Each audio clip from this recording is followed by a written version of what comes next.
Assalamualaikum warahmatullahi wabarakatuh. Alhamdulillah wa syukrulillah wa la hawla wa la quwata illa billah. Amma ba'd. Sahabat Araniri TV dan pendengar Radio Assalam yang kami muliakan, kita pada tahun 2023 ini sebentar lagi akan memasuki bulan puasa Ramadan 1444 Hijriah. Marhaban ya Ramadan. Dalam konteks memperingati kehadiran bulan suci Ramadan ini, ada satu aspek yang perlu kita cermati bersama, di mana epistemologi Ramadan dalam rangka untuk menggapai kefitrahan pada manusia, di mana nantinya ada beberapa pernik-pernik dan ada beberapa unsur yang kita perhatikan. Kenapa bulan suci Ramadan ini diwajibkan, atau pada bahagian lain hikmatut tasyri' ketika bulan suci Ramadan ini diwajibkan kepada umat Islam. Salah satunya tidak lain adalah agar kehadiran bulan Ramadan ini sebagai epistemologi untuk pensucian baik batiniah, rohaniyah maupun lahiriah pada umat Islam, hanya ruh-ruh yang suci, manusia-manusia yang suci, yang itu bisa kembali kepada Allah Subhanahu wa Ta'ala. Maka kehadiran bulan suci Ramadan ini tidak lain adalah mengantarkan kita untuk kesucian batiniah kita dan jasmaniah kita, sehingga nanti betul-betul kita bisa kembali kepada Allah. Ini momentum yang perlu diperhatikan semua oleh kaum muslimin yang dirahmati Allah. Sahabat Araniri TV dan pendengar Radio Assalam yang kami muliakan, ketika kita mencermati persoalan kesucian fitrah yang digambarkan Al-Quran, misalnya pada surat Al-A'raf ayat 172, di situ Allah berfirman, A'udzubillahi minasyaitonir rajim. Wa akhadha rabbuka min bani adam min dhuhurihim dzurriyyatahum wa asyhaduhum ala anfusihim alastu birabbikum qalu bala syahidna an taqulu yaumal qiyamati inna kunna an hadza ghafilin. Ayat Al-A'raf 172 ini menggambarkan kepada kita bahwa di mana ruh manusia pada alam ruh, di alam ruh itu posisinya sudah bertauhid, sudah fitrah. Mereka semuanya bersyahadat, menyaksikan bahwa Allah itu adalah sebagai Tuhannya. Namun kemudian ruh manusia ini yang dalam kondisi fitrah, kemudian dia turun ke alam dunia. Al-Quran menggambarkan ketika manusia kembali ke alam dunia atau diturunkan ruh satu-satu ini ke alam dunia.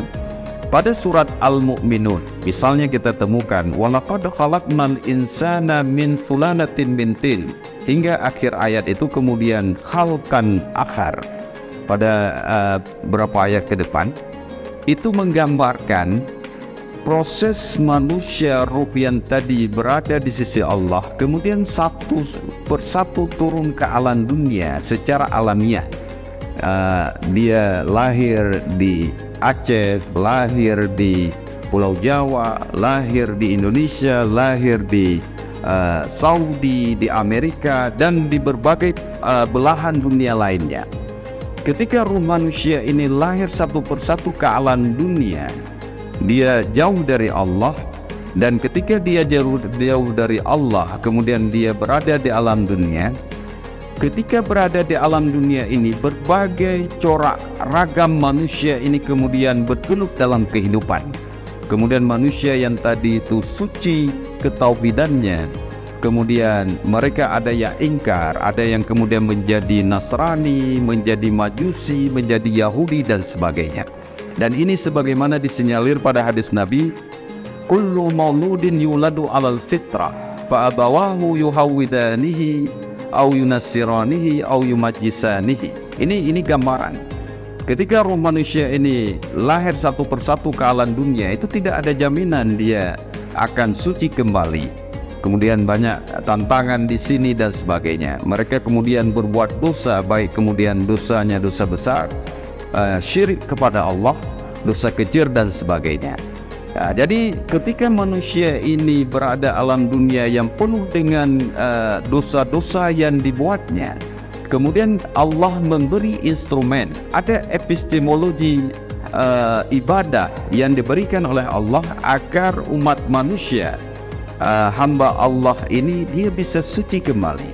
Kalau kita melihat hampir seluruh instrumen ibadah dalam Islam yang ada dalam rukun Islam, katakanlah mulai dari syahadah, solat, puasa, zakat dan haji, semuanya adalah menggiring agar manusia tetap ketika berada di alam dunia ini, dia tetap bisa suci kembali ruhnya, dia terhindar, dia terbersih dari dosa besar, dosa kecil dan sebagainya. Dan salah satu hikmat tasyri' kenapa ibadah puasa ini diwajibkan kepada umat Islam, terutama kaum muslim yang beriman, tidak lain adalah melalui gemblengan ibadah puasa ini, di ujungnya nantinya juga diharapkan kefitrahan, kesucian dalam konteks akidah, tetap bertauhid, kemudian juga kesucian dari dosa-dosa besar, dosa-dosa kecil itu tetap terpenuhi dengan amalan-amalan ibadah puasa. Makanya dalam bulan puasa itu ada yang namanya zakat fitrah. Itu adalah zakat ruhaniyah, bukan zakat mal, yang sebagai simbol untuk mensucikan jiwa. Sahabat Ar-Raniri TV dan pendengar Radio Assalam yang mulia, akhirnya kita sebagai penutup dari tausiah ini, yang bisa kita simpulkan adalah bahwa melalui epistemologi Ramadan, puasa Ramadan ini, diharapkan nantinya semua umat Islam sebagai orang yang dulunya di alam ruh pernah suci, bersih fitrahnya dan sebagainya, ketika ke alam dunia kemudian dia kotor, berdosa dan sebagainya, kemudian dia bisa suci kembali. Dengan ruh-ruh yang suci inilah yang kemudian dia bisa kembali kepada Allah Subhanahu wa taala. Mudah-mudahan semua kita dengan melaksanakan ibadah puasa yang benar, yang betul, sungguh-sungguh dan sebagainya, di akhir puasa Ramadan ini seluruh umat Islam terutama di Aceh dan di seluruh dunia kembali ke fitrahannya, sehingga nanti betul-betul dia bisa kembali kepada Allah Subhanahu wa taala. Demikian, lebih dan kurang saya mohon maaf. Assalamualaikum warahmatullahi wabarakatuh.